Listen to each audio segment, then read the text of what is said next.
Oi gente, tudo bem? Meu nome é Beatriz Figueiredo, eu tenho 21 anos, estudo pedagogia e sou professora de educação infantil e ensino fundamental há 4 anos. O vídeo de hoje tem o tema de exemplo. Vamos falar um pouquinho sobre a importância do exemplo na vida das crianças e durante o vídeo vou mostrar para vocês uma pesquisa que eu fiz através dos stories do Instagram e algumas também via WhatsApp e vou mostrar um pouquinho para vocês sobre o que acontece quando exemplos são e quando exemplos não são seguidos na vida da criança. Antes de tudo, eu quero dizer aqui que eu não sou mãe, eu sou professora, trabalho com crianças, então eu não tenho propriedade para falar sobre esse assunto como mãe, mas como professora e futura pedagoga eu tenho. Então eu não estou aqui para poder julgar ou prejulgar uma atitude de alguma mãe de que acha certo ou errado fazer com o seu próprio filho. Estou aqui apenas para comentar e discutir com vocês saudavelmente sobre o assunto de hoje. Vamos falar um pouquinho da importância do exemplo na vida da criança. A criança, por si só, ela é muito observadora. Tudo o que o adulto fizer, ela vai reproduzir. E aquele famoso ditado, faça o que eu falo, mas não faça o que eu faço, não funciona quando o assunto é a criançada, não é verdade? Então, você mãe, você professora, ou você que tem alguma responsabilidade por alguma criança, saiba e tenha a convicção de que ela irá seguir tudo o que você fizer e não tudo o que você falar. A criança, como eu disse, ela é muito observadora. Ela vai prestar atenção nos mínimos detalhes e até mesmo nos detalhes que a gente pensa que elas nem estão prestando atenção e elas estão. O exemplo de hoje conta com uma pesquisa que eu fiz, como eu disse lá no começo do vídeo, e tivemos aproximadamente 110 pessoas envolvidas nessa pesquisa, nessa enquete, 110 participantes aproximadamente, e eu vou colocar agora a foto para que nós possamos olhar, refletir e debater sobre o assunto. Vamos lá? Então, nessa foto, nós temos aí a foto de uma mãe comendo um sorvete e uma criança de aproximadamente 6, 7 anos olhando para a mãe. E aí, no Twitter, onde eu achei essa imagem, ela diz o seguinte: não quis dividir o picolé dele. Comprei um açaí de 10 litros e tá todos comendo, menos ele. Mamãe te ama, mas vai pra longe com esse egoísmo. E aí, o que vocês acham? O que vocês como professores acham dessa atitude e o que vocês como mãe acham dessa atitude? Segundo a pesquisa que eu fiz com as mães, 62% das mães concordam com a atitude dela, de que sim, é desse jeito que vai se ensinar ele a compartilhar, a ter empatia, a não ter egoísmo. 38% das mães não concordam com essa atitude, dizendo que não é assim que se ensina a não ser egoísta. Já com os professores, 49% dos professores ou professoras ou profissionais da educação disseram que sim, que concordam com esse tipo de atitude, e 51% dos professores disseram que não concordaram com essa atitude. Depois que eu fiz a pesquisa, eu pedi para que as pessoas que votaram justificassem para mim qual é o motivo, qual foi a justificativa do voto. Se eles responderam sim, por quê e não por quê. E aí eu tive diversas respostas e eu vou ler algumas agora para vocês. Temos aqui a participação do Tiago Mesquita. Ele é esposo de uma amiga minha e ele não concordou com a situação. Ele é pai e ele disse o seguinte: na minha visão, eu acho que teriam outras formas de mostrar como as coisas devem ser compartilhadas. O Pedro também não concordou e ele disse o seguinte: isso só gera raiva na criança e não um aprendizado, fora que ensina a pagar com a mesma moeda. Temos aí algumas justificativas de pessoas que não concordaram com a atitude e agora vamos para as justificativas das pessoas que sim, concordaram com a atitude. A Raquel disse o seguinte: ela concorda com a atitude e justificou assim: aprender a dividir, só sentindo na pele, não tem conversa que faça ele sentir o que ele sentiu. A Raquel também concordou e disse que é uma forma de ensinar empatia e não pode ser a melhor de todas. E a Juliana comentou: concordo, dependendo da idade, esse garoto aí já é grande, então da próxima vez ele vai pensar melhor.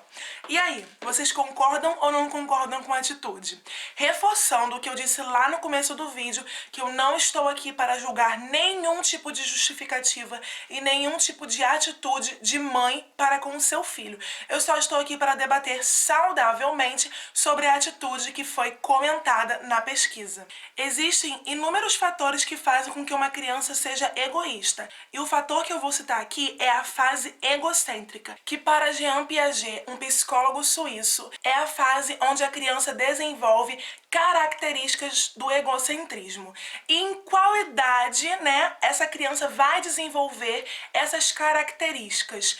Isso vai depender de criança para criança, porque nós somos seres singulares e individuais. Então, para Jean Piaget, por volta dos 6, 7 anos de idade, que é o que aparenta ter essa criança da pesquisa, esse egocentrismo vai existir. Então, ele vai ser caracterizado pela falta de consciência do eu e do próximo, onde a criança vai achar que ela, literalmente, é o centro do universo. Para nós que somos adultos, é muito difícil entender isso quando acontece com a criança. Então chega aquela fase, entre aspas, chata, onde a criança quer tudo pra ela, onde tudo é dela, onde o mundo é dela. E nós, como adultos da relação, precisamos ter consciência de que tudo que acontece com a criança vai ser refletido lá no futuro, já que a infância é o solo onde vão ser plantadas muitas sementes que irão ser colhidas lá na frente. Eu não vim aqui para falar para você que é mãe ou que é profissional da educação que é certo a criança ser egoísta. A fase egocêntrica, ela tem uma etapa e o que deve acontecer nessa fase? A pessoa, adulto da relação, precisa entender como lidar. E aqui eu vou dar alguns exemplos e algumas dicas de como passar por essa fase sem que a criança gere traumas futuros. A atitude da mãe, como a Raquel disse no comentário dela, foi uma forma de se ensinar empatia. E realmente foi, não foi a melhor de todas, mas foi uma forma que a mãe, naquele momento, encontrou de ensinar empatia para o seu filho. Mas o que essa atitude pode gerar na criança? Como o Pedro disse, pode gerar raiva, pode gerar angústia e pode gerar o sentimento de não querer mudar, porque citando o que a Fernanda disse, não é com egoísmo que se ensina a não ser egoísta.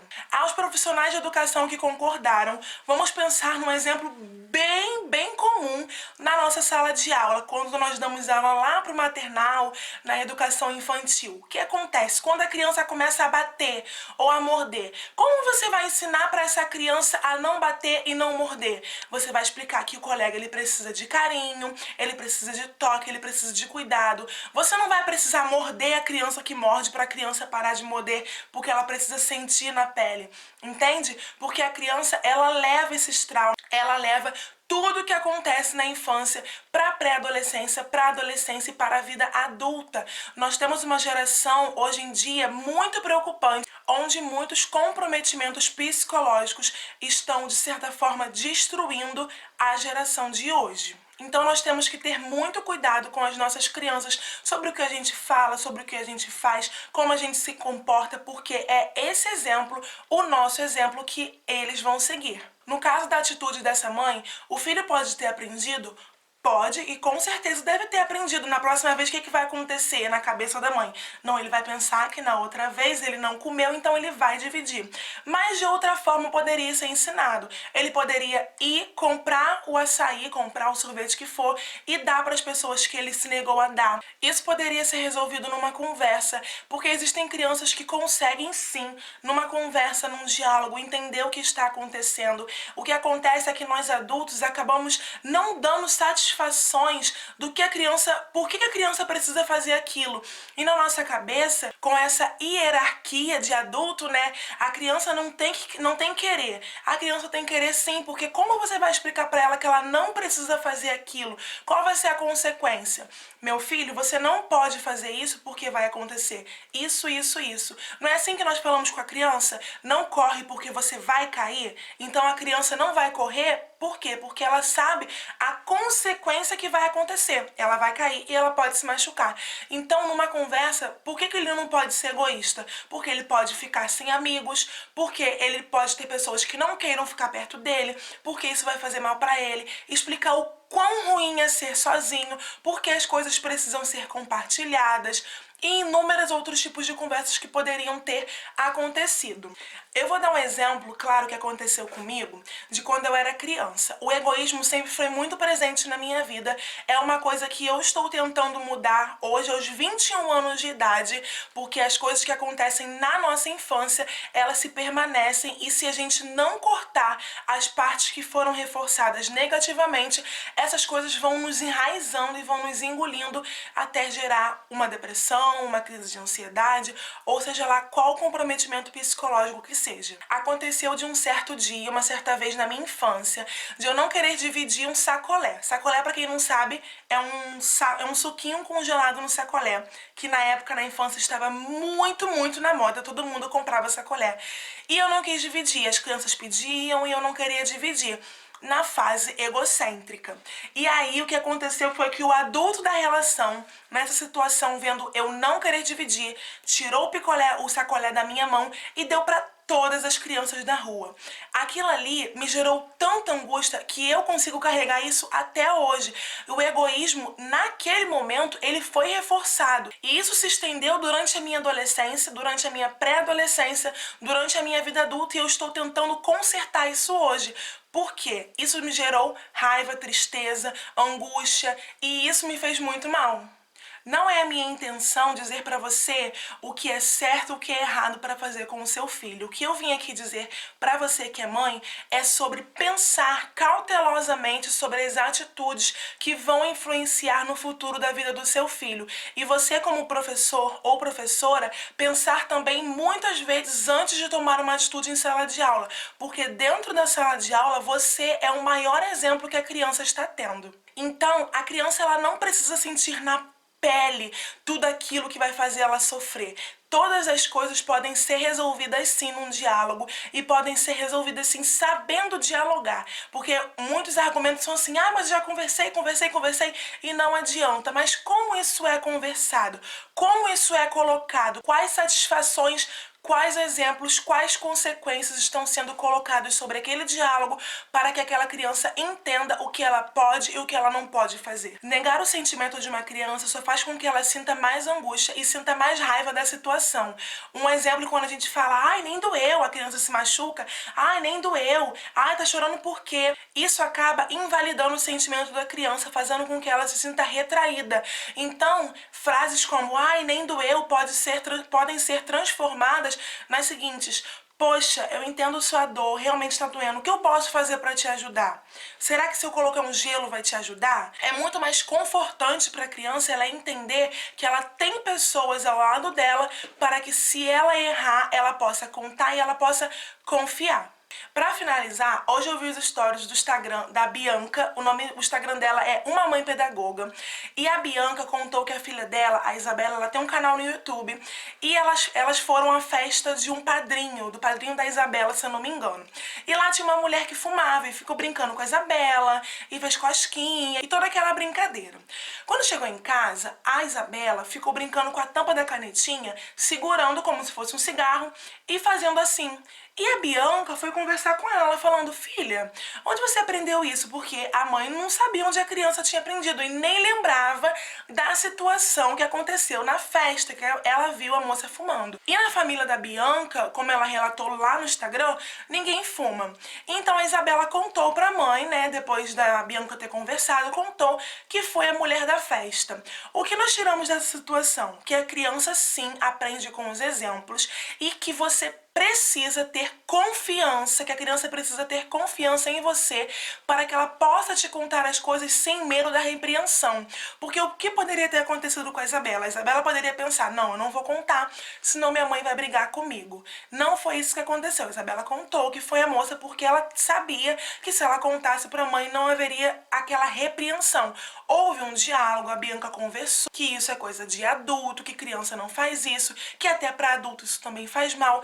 E e ali a coisa foi resolvida. E aí eu fiquei pensando sobre a situação. Será que a Bianca, se a Bianca tivesse ido lá e falado, Isabela, isso não pode, isso é coisa de adulto, e tirasse a canetinha da mão dela e ficasse por ali mesmo, será que teria o mesmo efeito do que esse diálogo? Eu tenho certeza que para Isabela foi muito mais esclarecedor a conversa com a mãe, o diálogo com as palavras certas com a mãe, do que essa atitude se ela tivesse ido lá, repreendesse e feito aquele auê, né, entre aspas. Então, esse é o debate que eu quero trazer para você hoje, sobre a importância do exemplo. Eu espero que vocês tenham entendido. Eu vou deixar aqui uma indicação de livro que tá aqui na minha mão. Ele se chama O Cérebro da Criança e aqui diz assim, olha, são estratégias revolucionárias para nutrir a mente em desenvolvimento, porque a mente da criança está em desenvolvimento, do seu filho e ajudar a sua família a prosperar. Quem quiser, vale a pena comprar. Eu não sei se tem ele em PDF na internet, mas se tiver, eu vou deixar o link disponível. E eu espero muito que vocês tenham entendido, que vocês tenham gostado do vídeo. E o principal de tudo, tenham aprendido com as coisas que eu disse, tá bom? Que esse é meu principal objetivo. Muito obrigada a todos que assistiram até o final do vídeo. Um beijo pra vocês, espero que tenham gostado. Tchau, tchau!